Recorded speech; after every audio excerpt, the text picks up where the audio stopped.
So today I have lace and textile historian here, Elena Kanagy-Loux, who is going to be giving a presentation on 500 years of lace making. It's so lovely to have you because I'm a massive fan of your work and I've been looking forward to this interview for months now. Thank you so much, Vasi. It's so wonderful to be here and I'm so excited to share this with your audience. I love your 500 year series, so I'm really excited to be able to talk about lace. And I will just start by saying that lace is really a massive category. I think people don't realize how many global regions and techniques that it encompasses throughout history. So this is really just a taster, a highlight reel, if you will, of 500 years of lace history, but I'm trying to squeeze as much into it as I can. So what was going on in the 1400s when it comes to lace? If you take a broader definition of lace, as I do, I look at lace as a textile in which the pattern is defined by the spaces between the threads.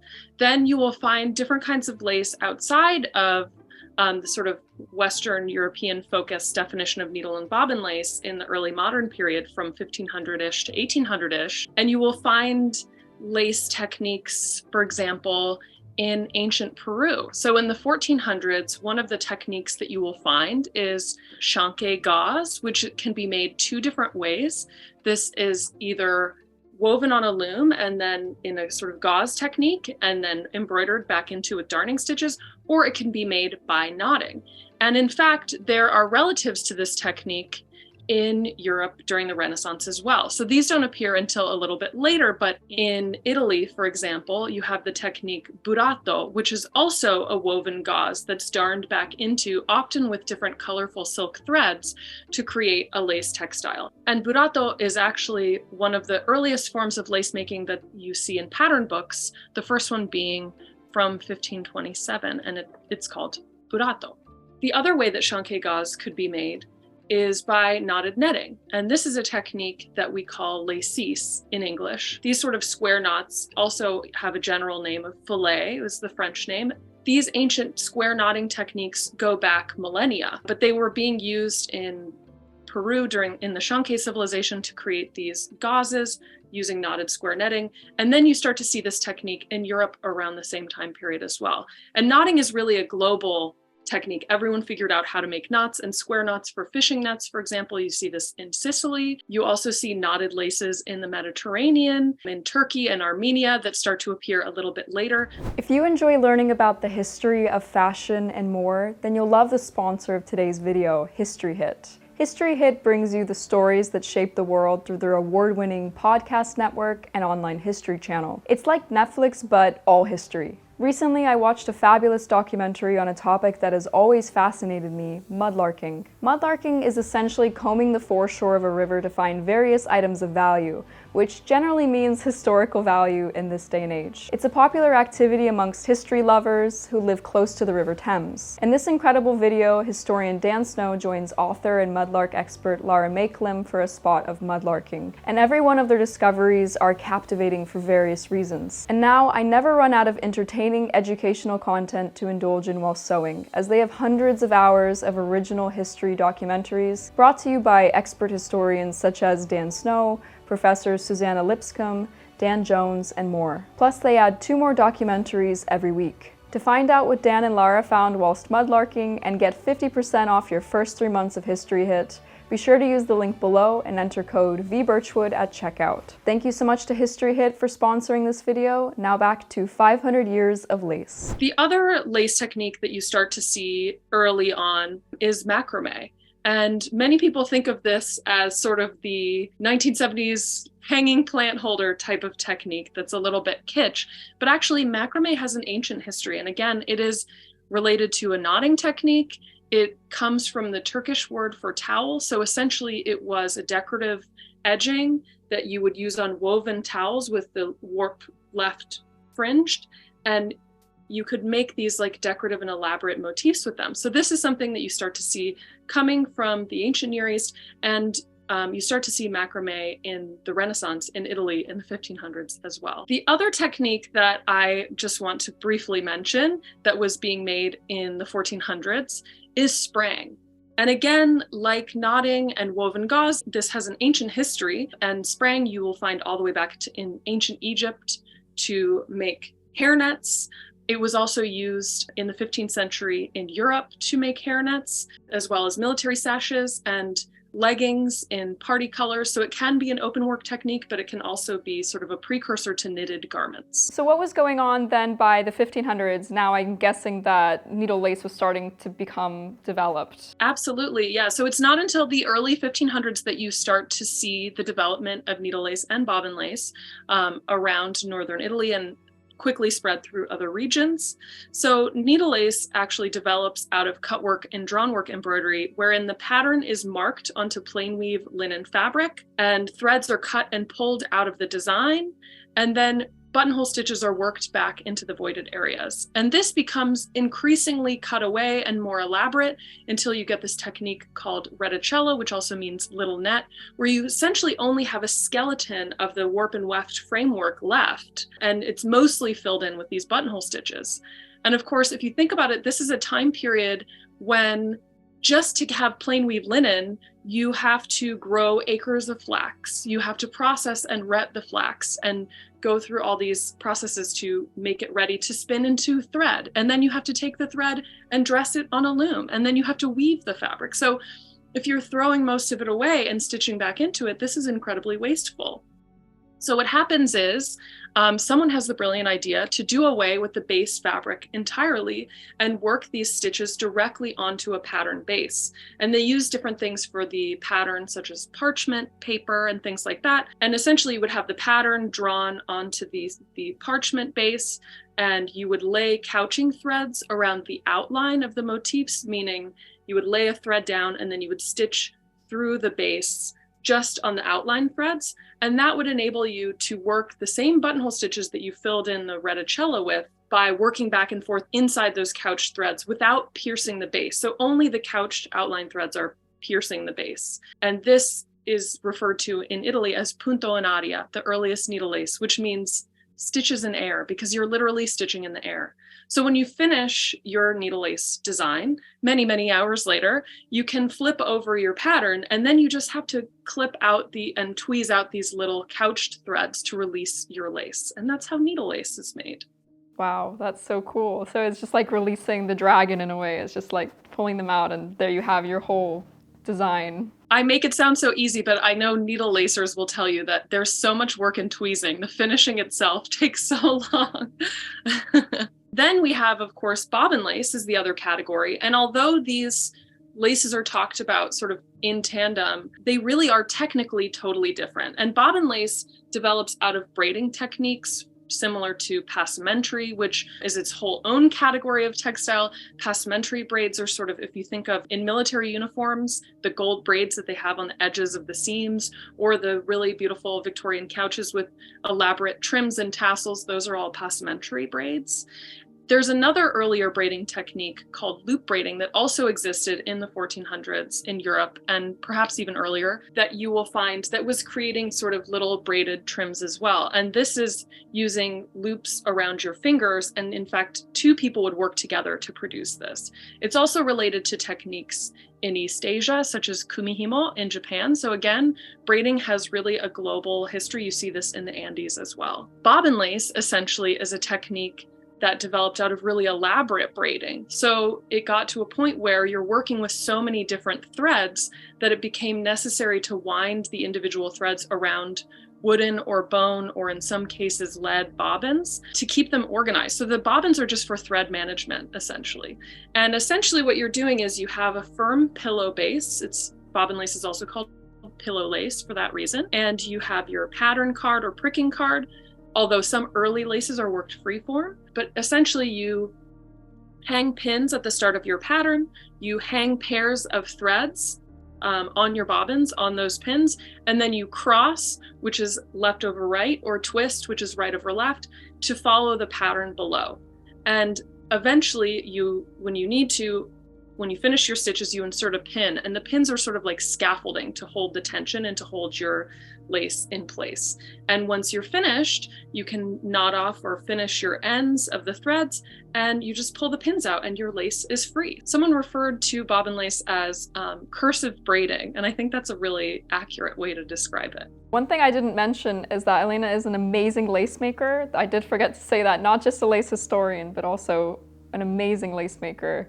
Honestly, your work is like, I just drool over it. It's so beautiful. Thank you so much. So in my own practice, I've been making lace, as I mentioned, for over 10 years. It took me many years to get the confidence to design my own patterns. And the first pattern that I ever designed was actually a commission for Justice Ruth Bader Ginsburg in 2018. So that was a white cotton and silk collar set with little 25s in the pattern, because it was commissioned by Columbia Law School to celebrate her 25th anniversary of her investiture to the Supreme Court.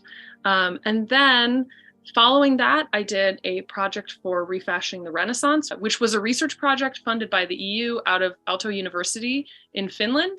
And they were looking at working an artisan class dress. So trying to figure out what not the aristocracy would have been wearing during the Renaissance. I did a project for them reproducing 4 bobbin lace handkerchief edgings that spanned 100 years of history in northern Italy to showcase the different variety of techniques and materials that were being used in that time period, which I published my research that will come out later this year.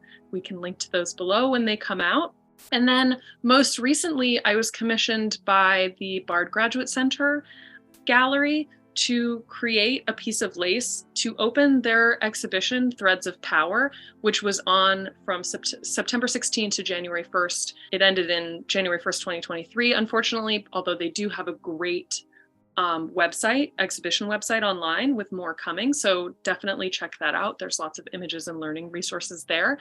And I decided to take inspiration from one of my favorite pieces in the St. Gallen Textile Museum collection, which was what the exhibition was showcasing, which depicts the story of Judith and Holofernes. So I made a red silk bobbin lace collar with 5 lobes in sort of a Genoese 1630s-ish style, each with different motifs on the inside. So one is Judith holding the head of Holofernes and the sword. One is Abra, her maidservant, holding out a bag for the head. And then one is headless Holofernes in his tent curtains. And this was what opened the exhibition. It took me 200 hours. The Ginsburg collar took me 300 hours. So I shaved a little time off for my most recent collar commission. Your work is just exquisite. Everybody who gets a chance to see it is probably so lucky. Honestly, I wish I could see this collar in person. I bet it's just absolutely gorgeous to see all the details. Well, now it's in the collection of the Textile Museum in St. Gallen, so maybe they'll put it on view again someday. How did these techniques spread across Europe? Because of course, Italy is not the only region where bobbin lace is known. It's known all across Europe and today around the world. One of the big factors in the development of bobbin lace and needle lace in Europe in this time period is pattern books. And of course, you're probably familiar with in 1450s, the Gutenberg press was invented in Europe, so the first movable type and printed books in Europe. And this led to a mass explosion of printing books. And one of these types of books was pattern books.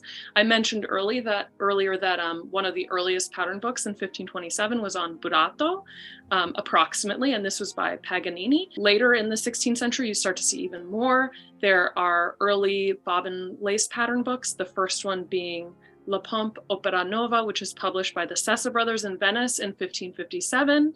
And that has very simple braided edgings all the way up to slightly more elaborate figural things. The second bobbin lace pattern book was published in Switzerland by a woman who we only know her initials as RM. It's called New Model Book, and she describes this technique as having come to Switzerland, where she is in Zurich, in 1536. So we know that it's been around for a little while. And hers are, again, quite simple braided edgings.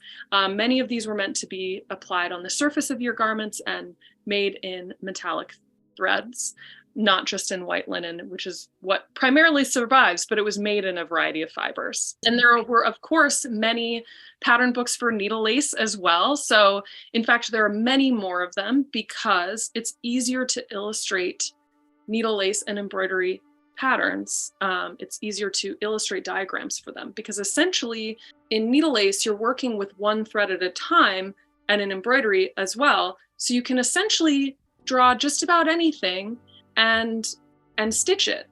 Whereas in bobbin lace, the threads that you're using all have to follow a particular diagram, kind of like working on a circuit board. So you have to make sure that all of the motifs connect. And this is not always successful in early pattern books. Reticella or cut work and drawn work is also complicated because you're working with the warp and weft, so it's a little trickier to depict. There are many, many more pattern books for needle lace and embroidery for that reason. There's another famous pattern book designer, one of the rare named women, in fact, the only named woman that I know of who was a pattern book designer in Europe in the 16th and 17th century, Isabella Cattanea Parasole. And I'm a big fan of her. She produced books throughout her lifetime. She started out as a botanical illustrator for a scientist. So she not only did her own drawings, but also her own engraving. And she actually married an engraver husband who took her name in marriage, which was a really, really big deal. This is unheard of in Rome at the time. And she went on to publish a number of really wonderful books of designs. Many of them have sort of dedications to noble ladies. So a lot of pattern books were called designs for virtuous and noble matrons and things like that. They were very flowery language, and they often were dedicated to patronesses like Catherine de' Medici and things like this.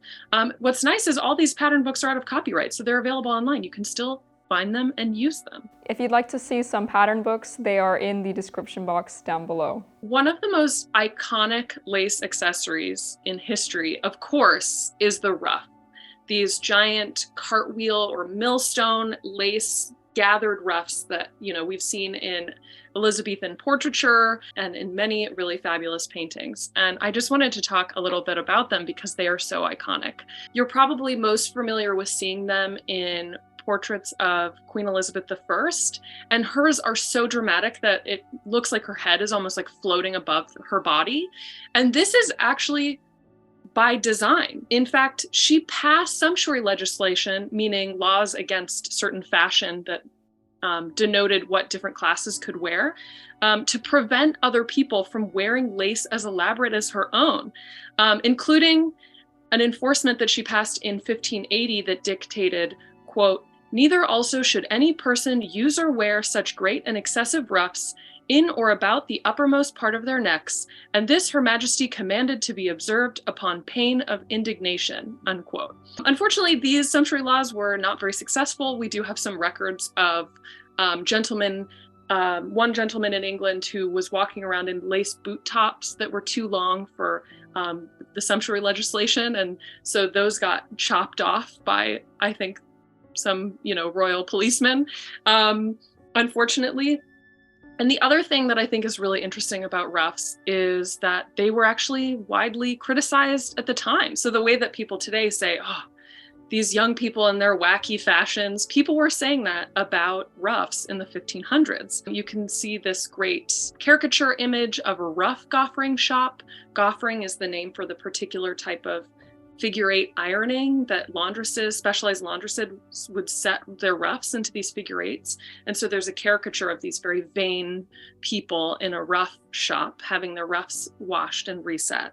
Another favorite quote of mine comes from the religious critic Philip Stubbs in his great book, Anatomy of Abuses, which basically is like the get off my lawn of the 1500s, where he condemns ruffs as, quote, "cartwheels of the devil's chariot of pride, leading the direct way to the dungeon of hell," unquote.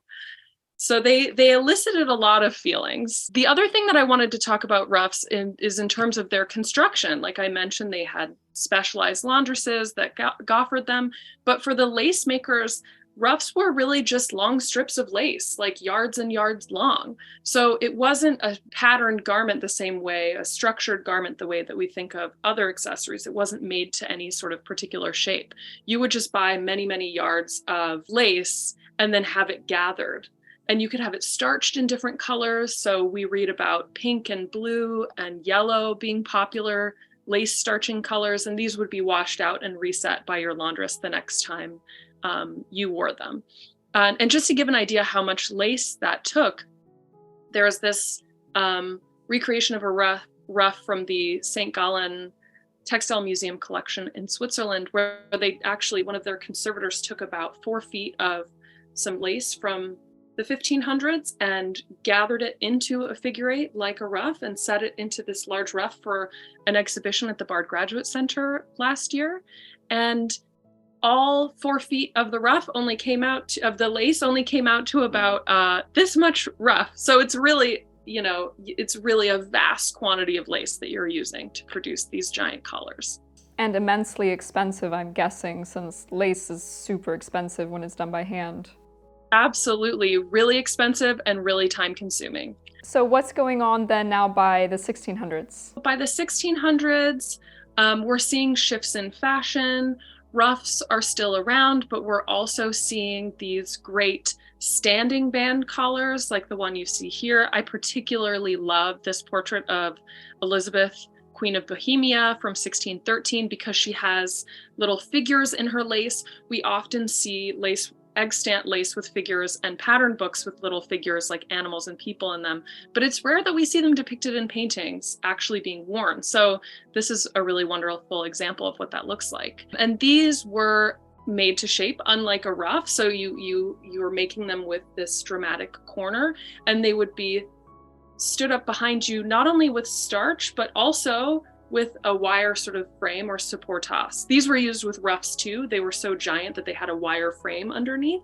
And the same is true of falling bands, or of standing bands, that you have these big wire structures holding them up. As you mentioned, lace making is really time consuming. And one of the things that comes up for me a lot in my research is who were the people that were actually making this lace. So often, even in books on lace history, you're mostly hearing about wealthy people who wore lace and looking at examples of lace in museum collections or lace painted into portraits, but so rarely do we hear about the anonymous makers. But we do know about them, and that's the kind of thing that I try to uncover in my work. As I mentioned, needle and bobbin lace sort of developed in tandem in northern Italy, and this was particularly around Venice in convents, because there were in Venice in the 16th century, I believe, they were the highest number of convents and nuns per capita in Europe, thanks to, in part, this practice of what was called involuntary nuns, or essentially younger daughters of even wealthy and aristocratic families.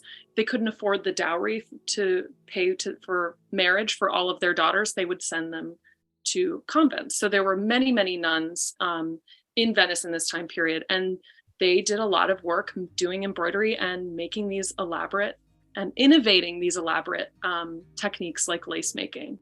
We don't really have that many sources for what this work would have been like for them.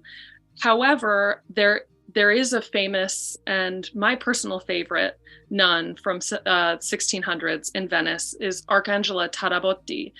She was born to an aristocratic family in 1604, and she was placed in a convent by her family when she was only 11, probably because she was believed to have been disabled, which was a very sad and unfortunate practice of the time period. However, she was totally undeterred, and even though nuns were not necessarily taught to read and write in this time period, she taught herself and ended up becoming a great literary scholar and thinker of her time period. She corresponded with scientists and philosophers, and she published 5 books under pseudonyms that we know that she wrote, including such titles as Paternal Tyranny and Monastic Hell, which I will read you a quote from in a bit. So you can sort of get a sense of how she felt about being forced to work in a convent and produce lace for many hours a day. So in Monastic Hell, she discusses the undergarments of the women destined for an earthly husband. She describes them as the richest embroidery and gold laces and silk, and they get to wear all of this jewelry and ornament themselves. However, in contrast, she describes, quote, the woman condemned to the grave of the convent who has to cover her legs with ragged, coarsely woven wool. And most telling is that she describes that the nuns are, quote, forced by nature to take up a wretched needle or bobbin, unquote. So they were making both these kind of lace in convents.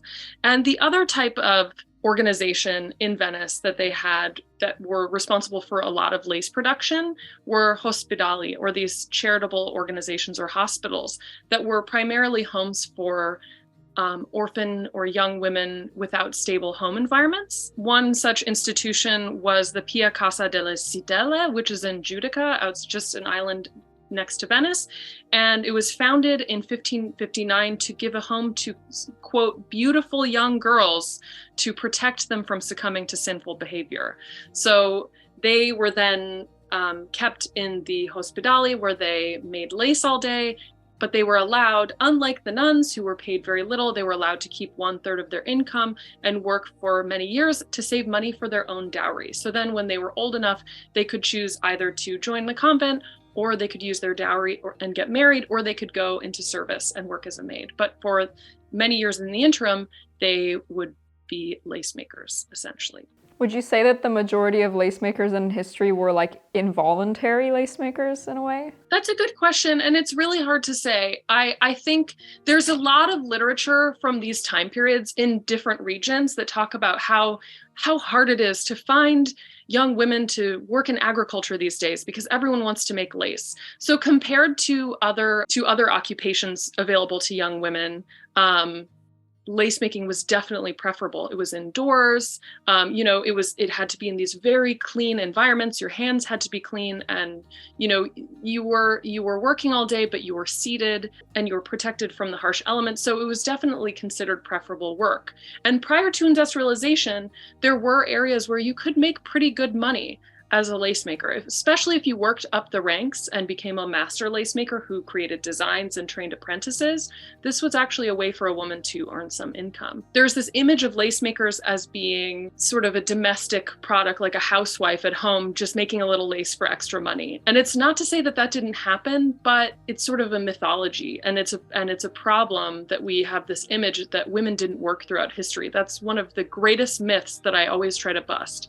The only women who didn't work globally throughout history were the wealthiest aristocratic ladies. Everyone else had to earn an income. There was not really this idea of division between work for the men and women, because everyone had to bring in money. But just to talk about what kind of lace that these Venetian nuns were making that was taking them so many, many hours, Venice during the 1600s is known for what is now known as Gros Point de Venise, or Venetian raised point needle lace.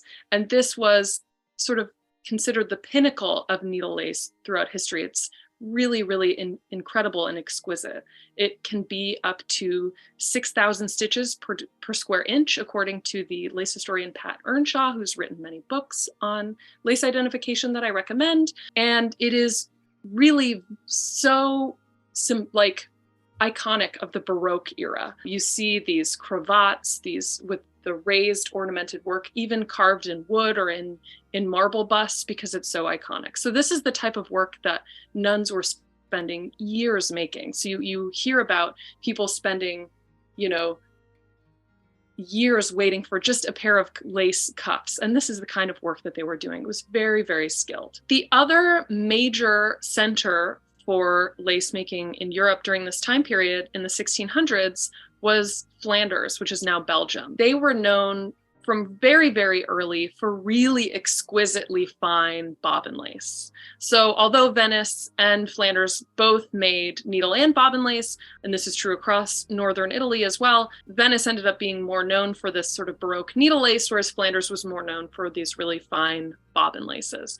And that's in part because their linen production was so incredibly fine. They're known for these really incredibly fine hand-spun linen threads, which are finer than any machine can spin today. It's very hard for people to believe me when I say that, but I mean it, because we have processed flax plants to the point where they are much more fragile and breakable and rougher than they used to be hundreds of years ago. If you look at ancient Egyptian linen, there was even finer quality than in 18th century Flanders. So unfortunately, that has changed over time. And machines just don't have the sensitivity to pull these really fine threads in such a delicate fiber. They can do it with synthetics. They can make it as fine as, a nano fiber. For linen, it's very delicate. So it's really only by hand that we can spin so fine. Sadly, not anymore, but there are people working to bring that back. So fingers crossed. But I wanted to talk a little bit also about the lace makers that were working in Flanders during this time. And we talked about earlier, you were asking about sort of lace makers and domesticity. And, we have this image of this mother in the home, like I said, making lace, and that it was more of not a professional system, but this was somehow being made just by women independently in their homes. And, if you look at the vast quantity of lace that exists in museum collections, that exists in paintings, there's just no way that a woman with kids and a household to run working at home could produce something that took that many hundreds of hours. I mean, we're talking even months or even years to produce some of these pieces of lace, working 10-plus-hour days. So that's just not the kind of thing that you can do. There were certainly women doing these types of things in their home, or people who hired linen laundresses to make like fine edgings, but it's the large scale, I would argue, was really happening, or was really able to happen, only because of the practice of these big convents or schools or charitable organizations that taught lace making to mostly girls and young women. One of these lace making centers that is today a museum is the Maagden House in Antwerp. This means Maiden's House, and it was essentially an orphanage. And this was established in 1530 as a home for impoverished girls to educate them and train them in domestic skills to eventually work as maids in wealthy households. But as lace making developed into the most valuable industry in Flanders, lace making became the sole focus of their work. So there's this really heartbreaking but rare and wonderful painting that we have that is now on view as part of a triptych at the Maagden House in Antwerp called The Orphan Girls at Work.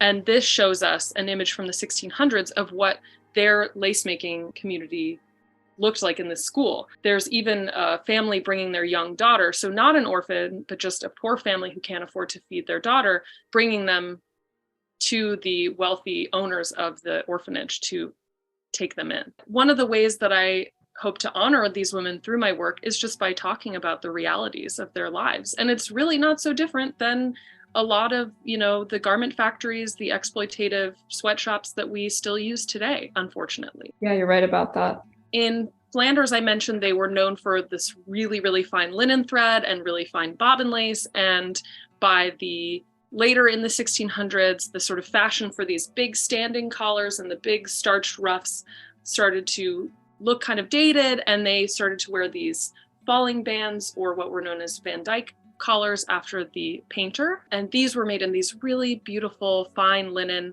in these more stylized patterns that were coming out of Flanders, like Pottenkant was a flower pot lace, or they also refer to the cauliflower motifs. And these were bobbin lace techniques that required many hundreds of bobbins to produce. And they were made in continuous strips often. So you would have one set of bobbins that you would work straight down your pillow, essentially, or going a little bit zigzagging back and forth like this, depending on the technique. Maybe you've noticed, but we haven't talked about France yet. And that's because France actually sort of got into lace manufacturing on a large scale pretty late in the game. You're probably familiar with the fashions of Louis XIV. He's very well known for sort of establishing France as really a powerhouse in fashion and style within Europe. Previously, it had been sort of more Italy, but then starting under Louis XIV, people really looked to France to get their fashion advice and see what the latest styles were. But in the first half of the 1600s, there was no major lace manufacturing in France. And under Louis XIII, there were many sumptuary laws passed, like Elizabeth I had done, to ban importing lace because all of the French courtiers were spending all of their money importing Flemish and Italian lace. Louis XIV tried very hard to do this as well. In 1660, Louis XIV once again tried to ban the import of foreign lace in France, but it was a flop, and people were just smuggling and stealing and doing anything that they could to get their hands on the latest lace fashions. Louis XIV and his Comptroller General of Finance, Jean-Baptiste Colbert, decided if you can't beat them, join them. So they issued a royal decree stating the establishment of a royal French manufactory in 1665. And essentially what they did was they invited lace makers and designers from Venice and from Flanders to move to France and set up lace making regions in a bunch of small villages like Arras, Sedan, and Alençon, some of which are still producing lace today or have lace museums. This worked very well, and they started producing beautiful lace. But unfortunately for the Venetians, this meant that their lace became a little bit less popular after 1665. And the Venetian Republic considered this espionage. So they actually issued a royal decree that if any artist or handicraftsman from Venice was found in a foreign land working to the detriment of the Republic, that they would essentially imprison their family and or execute them. So this was a really big deal. I mean, these were wealthy international empires that were making lots of money off of lace production. The French style became very popular in the very, very tail end of the 1600s. And the new style that they created was called Point de France. And this is very different, you'll see, than the sort of Baroque Venetian needle lace, which is very three-dimensional and has these big scrolling sort of vining designs. Point de France the motifs are much more miniature and ornamental. There are lots of little figures. It's very flat, and it's also very symmetrical. The designs were inspired in part by this French artist Bérain. It has a different look and a much more French look that allowed for more ruffling and the sort of laces that would lead into the Rococo period in the 1700s. Time for the 1700s? Time for the 1700s. So I focused a lot on the 1600s because this was a really big time in European lace history. In the 1700s, of course, now we have the establishment of French lace making, but we also see innovation in lace design in Flanders. And one of the most popular techniques in bobbin lace in the 1700s is known as Brussels lace, or also point d'Angleterre.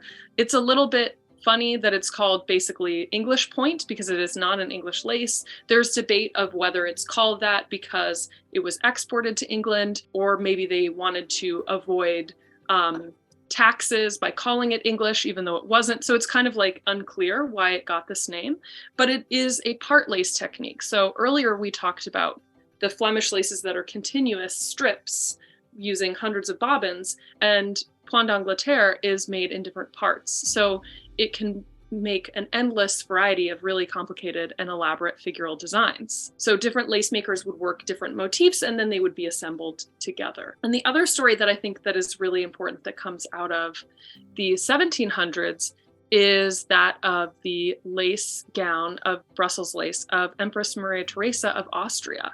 This is a rare, very, very rare, there's only a couple known to ever have been made, example of a full gown or ensemble made of lace. So far, we've only talked about lace accessories, and that's because it was so time-consuming and expensive that people couldn't afford full garments of it. So even if they had, many, many ensembles in their wardrobe, if you look at wardrobe inventories, you'll find that people's lace is valued higher than all of their clothing, even if they're only a few small accessories. So it's really astronomically expensive.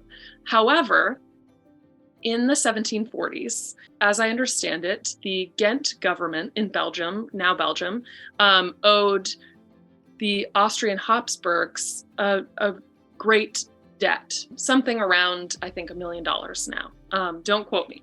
But they couldn't afford to pay it, and so they offered instead to produce an exquisite bobbin lace gown for Maria Theresa. And this was made over many months by many lace makers. I've heard 50 lace makers over 7 months. I've heard different figures. It would have taken a very long time and a lot of labor to produce this gown. It was then sent to her, and 2 portraits were painted. of Maria Theresa wearing this lace gown. One was sent back to Ghent, which is still hangs there, and then one is in Vienna. And it's really just so exquisite to see lace on this scale, because it looks like the patterns of these silks from the 1700s, these Rococo silks, but it's actually all in lace. But unfortunately, the dress doesn't survive. There's no record of her ever wearing it again. What historians think happened is that it was probably taken apart and given away as royal gifts, because lace itself was a form of currency during this time period. It was so valuable. So we think that it was really almost immediately, redistributed amongst the aristocracy. So unfortunately, it doesn't survive, but it's still a wonderful story. That's so sad, though, that it doesn't exist anymore, because I can only imagine it being in some museum where you could go and look at it, in a display. That would be so cool. Well, one of the types of lace that we see, the sort of largest examples of Point d'Angleterre or Brussels lace, is in benediction veils. And there are very few of these, but they do exist in some museums around the world, particularly, of course, in Belgium. And these were made in convents. They were used in ritual practices by the nuns, also made by the nuns, depicting different saints and religious imagery. And these are quite large, rectangular veils. We're not certain exactly how they were used, but they do show signs of wear, the ones that survive. And these are some of the most incredibly detailed and exquisite pieces of lace that you will ever see. I mean, they're just really breathtaking that a human being could have made some of these things. And even after 10 years of making lace myself, sometimes I look at things like that and I'm like, oh, I give up. I can never do that. But I won't.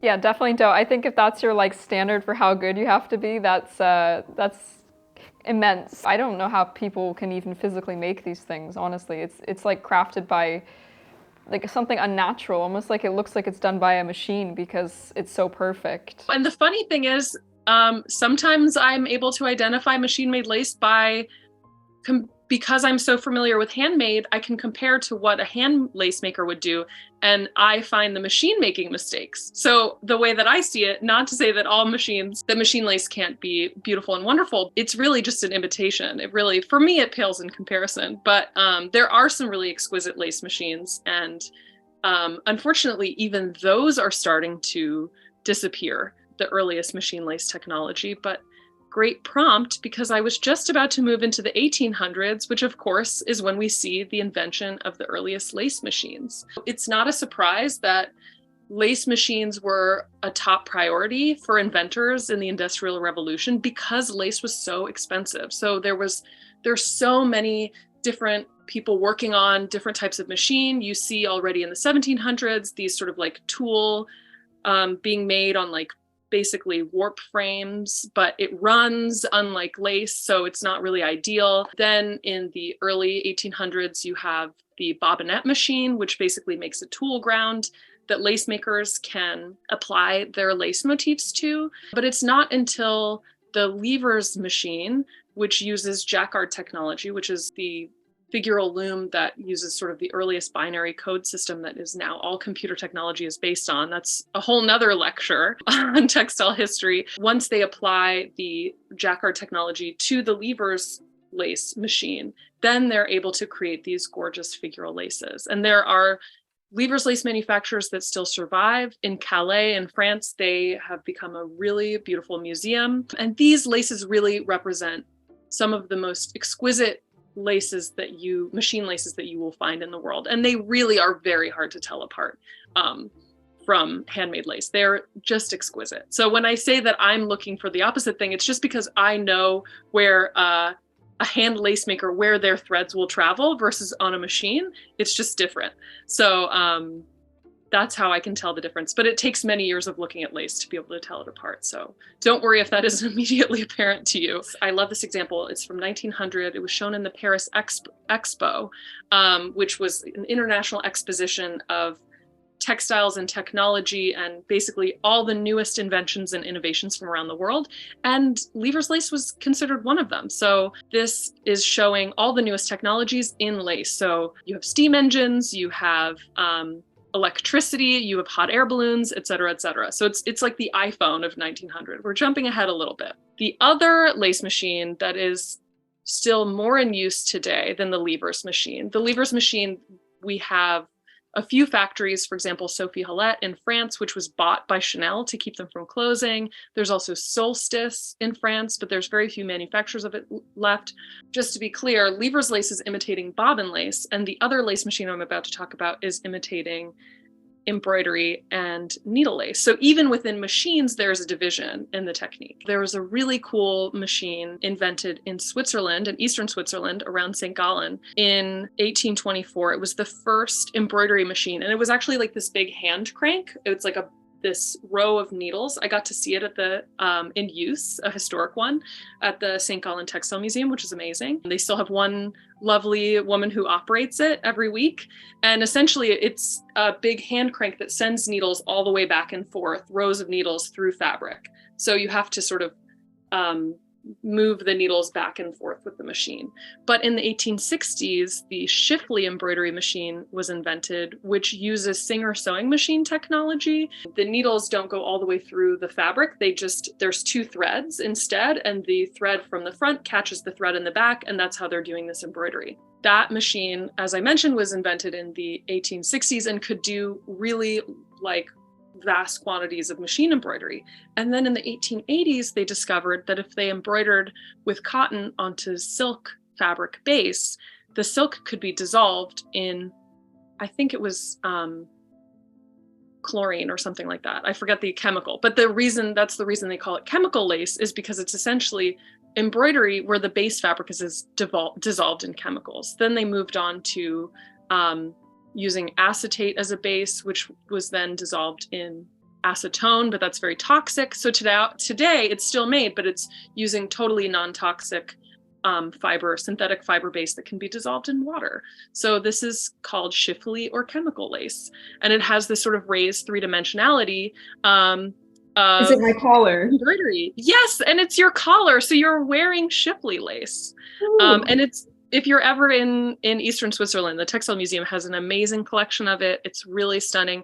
And you still find it in fabric stores today. So unlike the Lever's lace machines, which are sort of a little less common these days, this machine from the 1800s is still being updated and still in use. So despite the introduction of lace machines in the 1800s, lace making by hand is still prevalent. It sort of takes a dip for a while, but then in the late 1800s, there are all of these revival industries and philanthropic organizations and schools opening, and there's really a renaissance of lace making. People realize how precious handmade lace is, and even though they really want this, the accessibility of machine-made lace, they still treasure the handmade. In England, we have, John Ruskin revives hand-spun cutwork linen techniques, which are known as Ruskin lace. We have in Burano, famously Burano Island outside of Venice. It's actually Queen Margherita of Savoy is the patroness of the Burano Lace School, which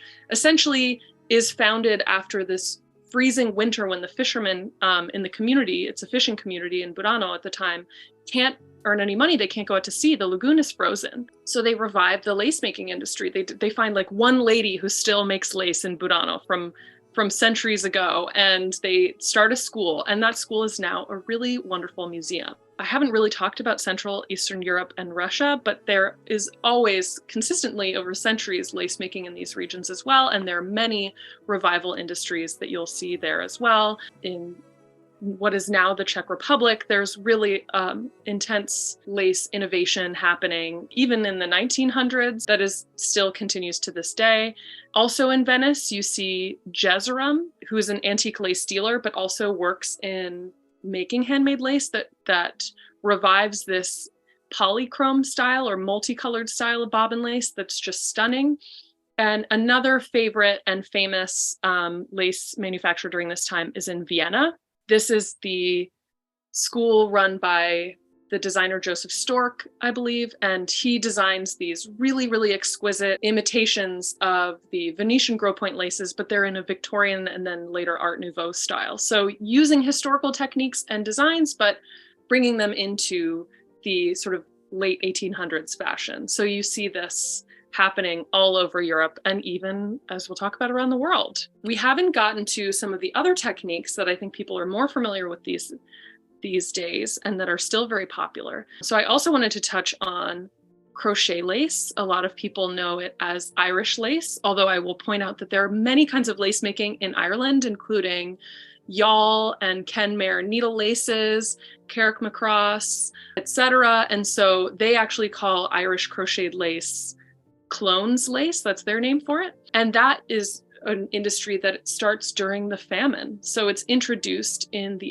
1840s, ironically by the English, as a method for, producing something so that the women of Ireland have an income so that they don't starve.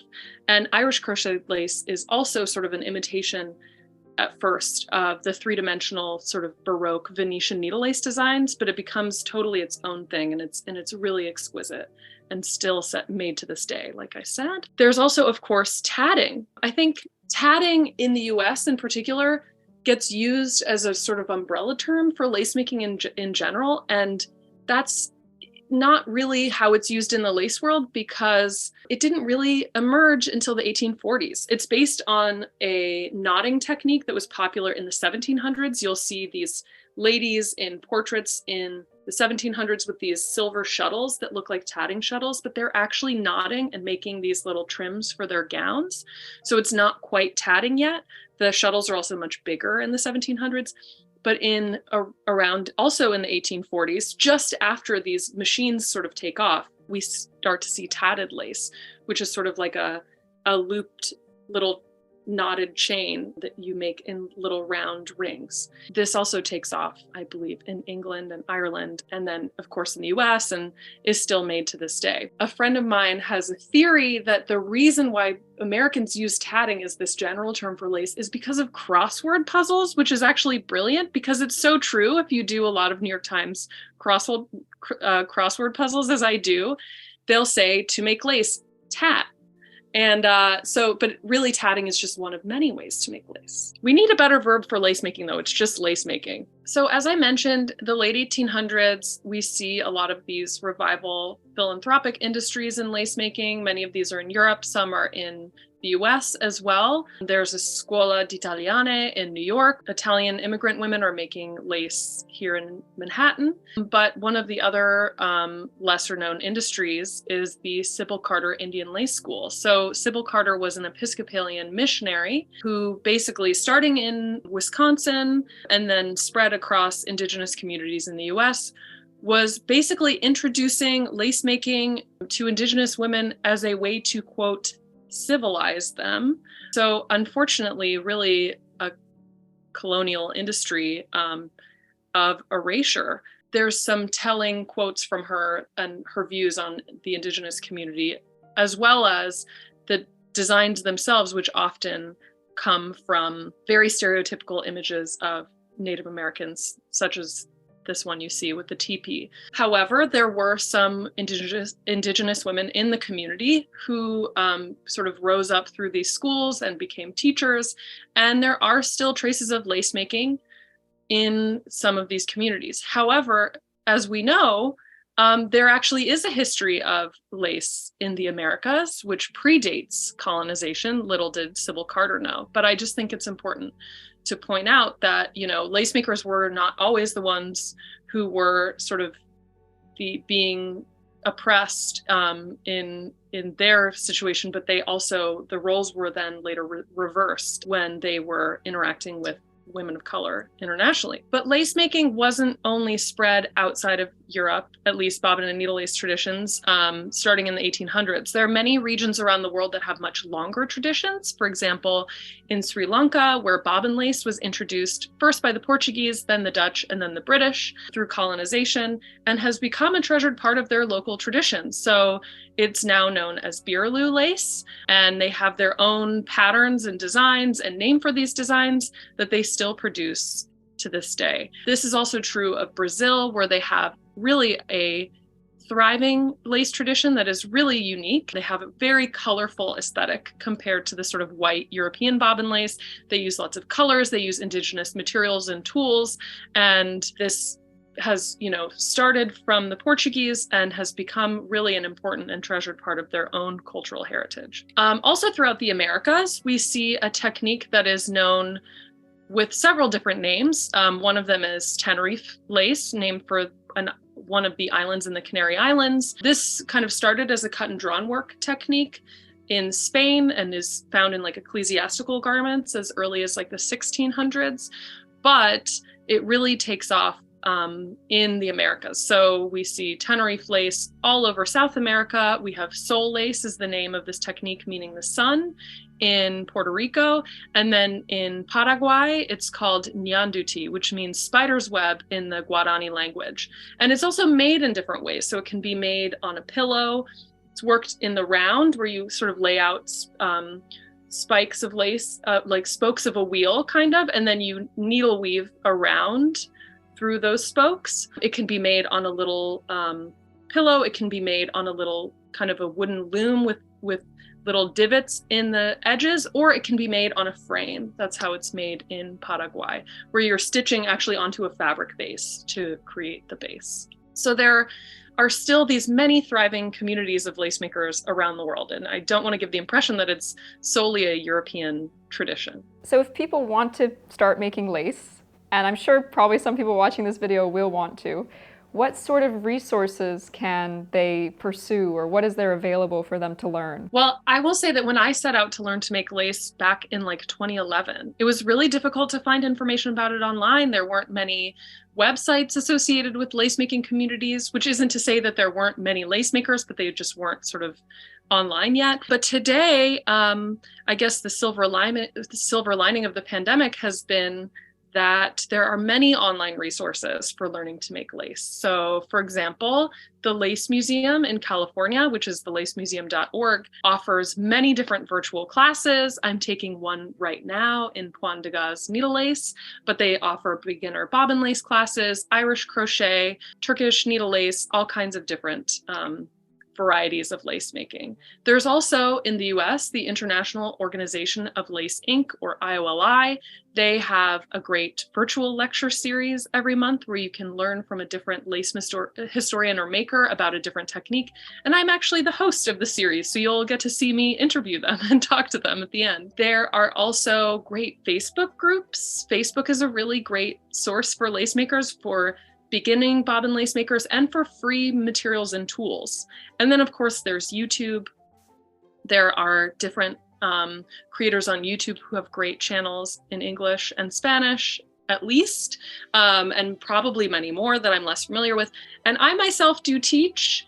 I have not been teaching online recently because I have been so busy, but I hope to get back to it in the future. But I am teaching a class in person, a week-long intensive, in May 2023, May to June, it's 1 week. And that is at the John C. Campbell Folk School in North Carolina. So we'll take a really deep dive into bobbin lace making. And this is a class for total beginners, no experience necessary. We're going to go through a series of patterns. There will be some room for creativity, and we'll talk about lace history a little bit too, and look at some examples from my collection. So that's going to be really fun. It's the longest class I've ever taught, so I'm really excited about it. The other organization that I would recommend as one of the founders is Brooklyn Lace Guild.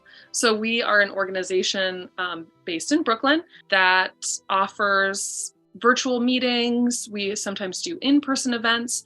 We don't teach classes for the public, but sometimes we have internal classes for our members, and our membership is very affordable. We also have collaborated with organizations such as the Yale Center for British Art and the Bard Graduate Center to do pop-ups and artist residencies in their spaces, as well as at the Textile Art Center, where they offer some bobbin lace classes in person as well. So there's many different resources around New York, but also around the world for learning to make lace. Well, thank you so much. It's been such a pleasure to have you. I'm sure everybody's going to get so much out of this interview, and I just really appreciate you taking the time to educate us all on the realities of lace making. Thank you so much, Basti, for having me. I hope I've inspired some people to go out and dive into lace making and lace history, because there's really so much there. It's impossible to fit it all into one conversation, but I really tried to squeeze in as much as I could.